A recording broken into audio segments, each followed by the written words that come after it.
ভোটের মুখে রানাঘাটে ধাক্কা বিজেপি থেকে তৃণমূলে যোগদান একাধিক কর্মীর। রানাঘাট উত্তর পূর্ব কেন্দ্রে তৃণমূলে যোগ 100 জন কর্মীর। দল আরও শক্তিশালী হবে যোগদানের পর দাবি তৃণমূলের। ভোটের আগে দলবদল অব্যাহত।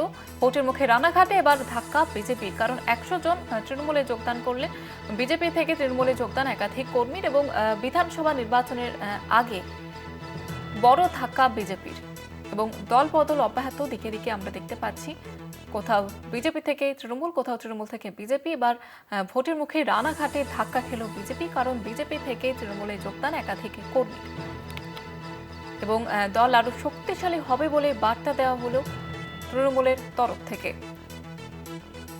রানাঘাট উত্তর পূর্ব কেন্দ্রে এবার দল আরও শক্তিশালী হবে, এমনটাই তৃণমূলের তরফ থেকে কিন্তু দাবি করা হচ্ছে। ভোটের মুখে রানাঘাটে ধাক্কা বিজেপি থেকে তৃণমূলে যোগদান একাধিক কর্মীর।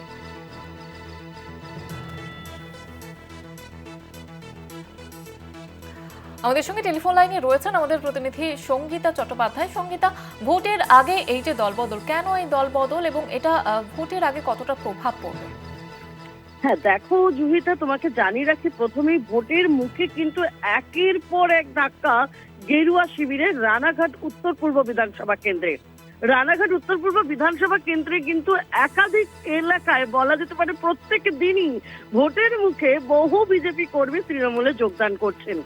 এবার রানাঘাট উত্তর পূর্ব বিধানসভা কেন্দ্রের কিন্তু যিনি প্রার্থী হয়েছেন বিজেপি, তিনি কিন্তু বিধায়ক ছিলেন অসীম বিশ্বাস। তারপরেও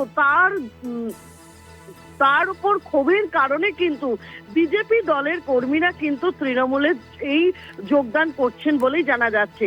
গতকাল কিন্তু 204 নম্বর বুথেরই 100 জন যে বিজেপি তৃণমূল কংগ্রেসে যোগদান করেছেন, এই যোগদানের ফলে কিন্তু রানাঘাট উত্তর পূর্ব বিধানসভা এলাকায় তৃণমূল যথেষ্ট শক্তিশালী হবে বলেই দাবি করছেন শাসক দল। জয়িতা, ধন্যবাদ জানাবো সঙ্গীতা।